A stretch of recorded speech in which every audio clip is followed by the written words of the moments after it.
Hey, praise the Lord, everybody. I am on this evening, basically, to talk about friendship. Uh, I guess like growing up in your earlier years, you kind of meet people who, sorry, I just finished eating, who you become friends with. You kind of go to school. Most people are either in the same elementary school, in the same, middle school or junior high school, depending on where you're from, and then you go on to high school. And the kids that live kind of in the same environment, or the same neighborhood, I should say, they usually end up in the same school. And you develop friendships, obviously. Especially if you were like, I don't know, if you had like a PAL or a center, if you had like sports teams, if your parents were involved enough if your parents were involved enough where they encouraged the growth of the children. Most of the time, you either were at each other's house, out on the stoop, at each other's home. The parents kind of watching each other's kids because they knew each other. Either whether it was parent teacher day, being in the neighborhood, taking the kids to the park, whatever have you. Knowing where their kids were was important. If you had what we called a block association, it was a time where they would get together and have activities for the kids. Namely, maybe blocking off the whole street and having face painting, dance contests, prize giveaways, things that promoted the community, which I thought was great. Um, we had summer youth workers and wards where you could work for the PAL and, do like counseling, helping with the kids, or the church, which had daily vacation Bible school. And you got to check either way, but the church, what they gave you was considered to be a donation. So there were things that promoted our growth, helped us grow in responsibility, helped us grow, I believe, as a whole. We did have children that we grew up with whose parents were in law enforcement, certainly, which in turn did give birth to some careers in law enforcement for some of the kids in our area, which is in some ways a positive memory because it's nice to have friends who have goals and dreams and want to accomplish some things and have the opportunity to hear what it's like at the beginnings of it. Um, they might not be able to share everything that they're doing, but it's still nice to hear, like, I'm just starting out. This is my first experience. Man, it's crazy, this, that, or the other. You kind of want somebody in your life that will believe in your dreams with you, even if it doesn't become a relationship, a friendship, if nothing else, that will encourage your dreams, encourage your goals, encourage your visions. It was also nice for those of us whose parents cared, um, and you got disciplined if you did the wrong thing.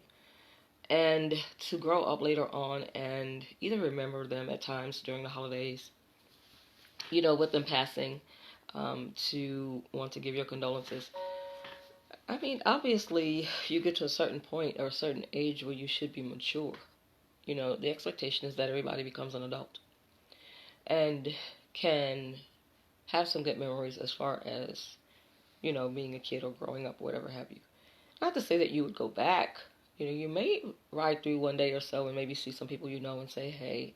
But most people, their hope is that the people that they grew up with found happiness, had children, maybe got married, experienced love, etc. And sometimes you think about the couples of old, the few that you can talk about love and marriage.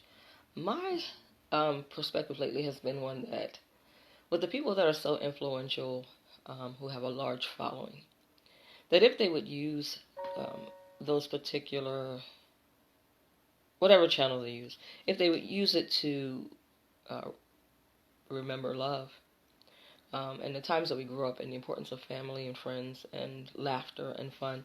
Not so much the bad things because they exist, but certainly the healing and the mending comes in sharing the love. And so, if you make movies about things that mend it or that tend to mend, or songs that tend to mend the heart of the people, and usually it's found in that thing that was honorable. Christmas time, getting in trouble with your parents, where they cared, where they took the time to raise you, where the neighbors helped, while somebody else worked, where the teachers got together and made sure that the kids went to school, where the neighbors watched as well, where if they took you home, you got your butt whipped if you didn't listen. Where the teachers really cared about the kids growing up. If you are fortunate enough to have that experience, you should certainly be a pillar in the community, at least I believe, because you have an opportunity to possibly have had a chance to experience some things that these kids have or have not yet experienced. And if you had some older people who cared while you were growing up, then certainly you want to be able to be that to someone else. Sometimes they find comfort in, maybe you growing up in a certain area where they grew up. Sometimes they find comfort in your race. Sometimes they find comfort in your spirit. Sometimes they just find comfort in your peace. Having somebody that's older that genuinely cares is important. If you think of yourself as a child during your younger years, being able to go to an older mother or an older father was important, an older teacher, having somebody. And that's just important, as important nowadays for our younger generation. They seem to be struggling a little more, but I think that people honored honor a little more when we were growing up than they do now, which does make for a different community or different environment. However, the comfort that you got during the time that you were a child is certainly something that they can glean from and probably enjoy being around. I know for me personally, getting around my older neighbors who had marriages that were where they were happy and talked about having years of love and marriage comforted me. It made me believe that I could one day experience it, whether I did or not. It made me believe that I could, or at least gave me some comfort in knowing that it exists. Um, Comfort is extremely important throughout life for most of us. As I said, getting older, the parents, going on with life, thinking about what life will be after they go on, um, developing now maybe what you would call a home for yourself is important, I think. Thinking about the things that your parents instilled in you, and how much you weigh it. If you're weighing the was it important to you? You know, was it important to you? The advice that your parents gave you, was it applicable to your life? And did it shape you in such a way that you are able to be productive? You know, or able to become productive as an adult? Do you see that honor in your life, in your marriage, in your children's lives, in your home, if you're in ministry, in your friendships? Do you really see respect or reverence or honor in the church? Wherever else that you might have gone or find yourself around. If you notice the job market has changed, a lot of people are struggling in that area because everybody's parents didn't take the time to train them up.